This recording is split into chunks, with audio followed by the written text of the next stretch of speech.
ఎక్కడైతే ప్రమాదం జరిగిందో ఆ ప్రదేశంలోనే మనం ఉన్నాం. ఒక్కసారి బిగ్ టీవీ స్క్రీన్ పైన చూడొచ్చు. అదిగో విమానం. నిన్న ఏ ఎయిర్ ఇండియా విమానం అయితే కూలిపోయిందో, ఏ 141 మంది ప్రయాణికులను పొట్టన పెట్టుకుందో, ఏ మెడికల్ విద్యార్థులు 24 మందిని పొట్టన పెట్టుకుందో ఆ ప్రమాదం, ఆ విమానం అదే ఇప్పుడు మీరు బిగ్ టీవీ స్క్రీన్ పైన చూస్తున్నది. నిన్న మనం చూసాం. నిన్న ఈ ప్రదేశం అంతా కూడా పొగలు మంటలతో నిండిపోయి ఉంది.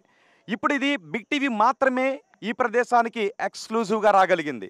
ఇక్కడికి ఎవరిని కూడా మీడియాను అలౌ చేయడం లేదు. అటువైపు బ్యారికేడ్లు పెట్టి ఆపేశారు. ఇదిగో ఇక్కడ ఒక చెట్టు కూడా చూడొచ్చు మనం. చెట్టును ఢీకొందని అంటూ ఉన్నారు కదా. విమానం చాలా ఏటవాలుగా సరిగ్గా ఈ ప్రదేశానికి 2 కిలోమీటర్ల దూరంలోనే ఉంది విమానాశ్రయం రన్వే. ఇదిగో ఈ చెట్టును ఢీకొట్టింది. ఇక్కడ కనబడుతుందిగా ఈ చెట్టు. ఆ చెట్టును ఢీకొట్టిన తర్వాత ఆ నెక్స్ట్ అదిగో మళ్ళీ ఆ చెట్టును కూడా ఢీకొట్టింది. ఆ తర్వాత ఆ బిల్డింగ్ పై అలా పడిపోయింది అంతే. పడిపోవడంతో టైల్ పార్ట్ అలా ఉండిపోయింది. ఆ తర్వాత ఫ్రంట్ పార్ట్ ముందుకు వెళ్ళి ఆ ముందున్న బిల్డింగ్, అది హాస్టల్ బిల్డింగ్, ఆ బిల్డింగ్ పైన పడింది. ఏదైతే ఇంతకుముందు మీడియా అంతా కూడా ఫ్రంట్ నుంచి చూపిస్తుంది, మసిపట్టేసిన బిల్డింగ్స్ను చూపిస్తుంది. ఆ బిల్డింగ్కి ఫ్రంట్ పార్ట్ వెళ్ళి కొట్టడంతో పెద్ద హోల్ పడింది ఆ బిల్డింగ్కి. ఈ టైల్ పార్ట్ మాత్రం ఇక్కడ ఉండిపోయింది. మొత్తం ఆ విమానం అంతా కూడా ఆ బిల్డింగ్ పైన అలా పడిపోయింది. ఇది గ్రౌండ్ నుంచి దూసుకుని రావడం కాదు, రావడమే బిల్డింగ్ పైనే ల్యాండ్ అయింది. విమానం ల్యాండ్ అవడమే బిల్డింగ్ పైన ల్యాండ్ అయింది. ఆ టైల్ పార్ట్ కూడా అదిగో మనం చాలా స్పష్టంగా చూడొచ్చు. ఇప్పుడు డీవీఆర్ని స్వాధీనం చేసుకున్నారు ఇక్కడ నుంచి. ఆ డీవీఆర్ని విశ్లేషిస్తే చాలా డేటా వచ్చే అవకాశం ఉంటుంది. డిజిటల్ వీడియో రికార్డర్ అది. ఆ తర్వాత cockpit voice recorder, black box కూడా ఇప్పుడు టైల్ పార్ట్లోనే ఉంటుంది. మనకి ఆ టైల్ పార్ట్ చాలా స్పష్టంగా కనిపిస్తుంది. ఆ మధ్య పార్ట్ ఎక్కడా కూడా లేదు చూడండి ఒకసారి. కేవలం టైల్ పార్ట్ మాత్రమే కనిపిస్తుంది. ఆ మధ్యలో ఉన్న భాగం ఏమీ కనిపించట్లేదు. ఆ మొత్తం పేలిపోయింది. ఆ మధ్యలో ఉన్న భాగం అంతా కూడా మొత్తం అగ్నికి ఆహుతి అయిపోయింది. టైల్ పార్ట్ ఒక్కటే మాత్రం కనబడుతూ ఉంది. అది చెక్కు చెదరకుండా ఉంది. ఆ కింద కూడా మనకి రెక్కలు, ఆ ఇంజిన్ ఆనవాళ్ళు కనబడుతూ ఉన్నాయి. కొన్ని మీటర్ల దూరం ఆ శిథిలాలన్నీ కూడా విసిరివేయబడ్డాయి. ఇప్పుడు ఆ బిల్డింగ్ను డిస్మాండిల్ చేస్తున్నారు. ఆ బిల్డింగ్ని పడగొడుతూ ఉన్నారు.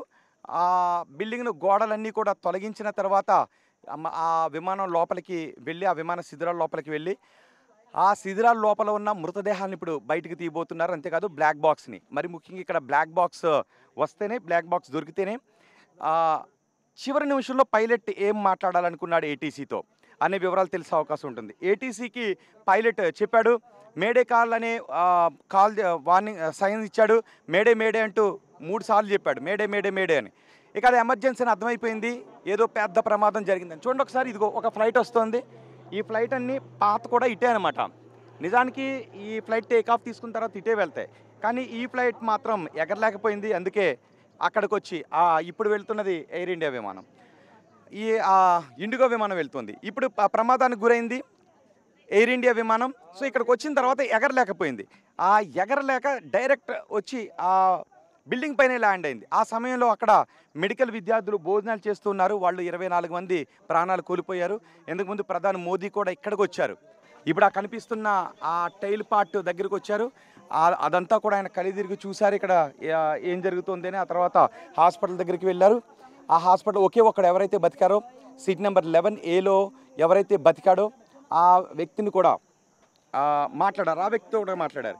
ఇప్పుడు చూడండి ఒకసారి, అక్కడ కనబడుతున్నారు, జనం కనబడుతున్నారు. మొత్తం అంతా కూడా ఆ గోడలన్నీ కూడా తొలగించి ఆ విమాన శిథిలాలను పక్క తీస్తున్నారు. ఇప్పుడు ఆ విమాన శిథిలాల కింద కూడా మనుషులు ఉన్నారు, డెడ్ బాడీస్ ఉన్నాయి. ఇప్పుడు ఆ బాడీస్ని కూడా వెలికి తీసి అంబులెన్స్ రప్పించి వాటిలో పంపిస్తూ ఉన్నారు. ఇక్కడికి మనం మాత్రమే రాగలిగాం. ఇక్కడ వరకు రాగలిగిన తెలుగు మీడియా మనమే. నిన్న ఫస్ట్ అలౌ చేశారు, ఆ తర్వాత ఇక మీడియాని అలౌ చేయట్లేదు. అటు ఇటు బ్యారికేడ్స్ పెట్టేశారు. సో ఇప్పుడు మనం ఈ వెనక వరకు ఏదైతే స్పాట్ జరిగిందో, ఏదైతే ఇన్సిడెంట్ జరిగిందో అక్కడ వరకు మనం రాగలిగాం. బిగ్ టీవీ మాత్రమే రాగలిగింది. అందుకే బిగ్ టీవీ ఎక్స్క్లూజివ్గా అందిస్తుంది. చూడండి ఒకసారి, ఆ బిల్డింగ్ పైన విమానం నేలపై పడిన తర్వాత దూసుకుని రాలేదు. రావటమే విమానం ఆ బిల్డింగ్ పైనే ల్యాండ్ అయిపోయింది. ల్యాండ్ అవటమే పెద్ద శబ్దంతో పేలిపోయింది. ఆ పైన కూడా వాటర్ ట్యాంక్ చూసారా, ఆ పైన వాటర్ ట్యాంక్ ఆ పెద్ద హోల్తో కనబడుతుంది కదా. ఈ పేలుడు దాటికి అది ఏకంగా అవతల పక్కకి వెళ్ళి పడిపోయింది. ఆ తర్వాత అందులో ఉన్న ఫ్యూయల్ అటు ఇటు విరజిమ్మటంతో అవతల పక్కన బిల్డింగ్ కనిపిస్తుంది కదా, నల్లగా ఒక బిల్డింగ్ కనిపిస్తుంది కదా, ఆ బిల్డింగ్ పైకి ఫ్యూయల్ వెళ్ళి పడి అందులో ఉన్న వాళ్ళు కూడా కాలిపోయారు. ఈ ఈ బిల్డింగ్లో ఉన్న వాళ్ళు కాలిపోయారు, అవతల బిల్డింగ్లో ఉన్న వాళ్ళు కూడా కాలిపోయారు. ఇప్పుడు ఈ ప్రమాదానికి కారణాలు ఏంటి, ప్రమాదం ఎలా జరిగింది అనేది చూశారు, కానీ ఎందుకు జరిగింది అనేది మాత్రం తెలియాల్సి ఉంది. ఎందుకు జరిగింది అనేది ఇప్పుడు డీజీసీఏ విశ్లేషిస్తుంది. బ్లాక్ బాక్స్ వచ్చిన తర్వాత, బ్లాక్ బాక్స్ని రిసీవ్ చేసుకున్న తర్వాత, black box data cockpit voice రికార్డర్ని డీకోడ్ చేసిన తర్వాత పైలట్ ఆ చివరి క్షణంలో కూడా ఏం మాట్లాడాడు అనేది మరికొన్ని గంటల్లో తెలిసే అవకాశం ఉంటుంది. బహుశా 30 నుంచి 48 గంటల సమయం పట్టే అవకాశం ఉంటుంది మొత్తం డేటాను డీకోడ్ చేయడానికి. సో ఇప్పుడు మాత్రం ఇక్కడ ఆ బ్లాక్ బాక్స్ కోసం వెతుకుతున్నారు. చూడండి ఒకసారి, ఆ టెయిల్ పార్ట్ లోపలికి వెళ్ళగలిగితే బ్లాక్ బాక్స్ని తీసుకోగలుగుతారు, అందులోనే ఉంటుంది. ఇప్పుడు ఆ టెయిల్ పార్ట్ లోపలికి వెళ్ళటానికి ఆ గోడలన్నింటినీ కూడా తొలగిస్తూ ఉన్నారు, ఆ శిథిలాలను తొలగిస్తూ ఉన్నారు. ఏ భవనంపై అయితే ఆ విమానం కూలిపోయిందో, ఆ విమానం తోక భాగం ఎక్కడైతే పడిందో అక్కడే ఆ రెస్క్యూ ఆపరేషన్స్ కొనసాగుతున్నాయి.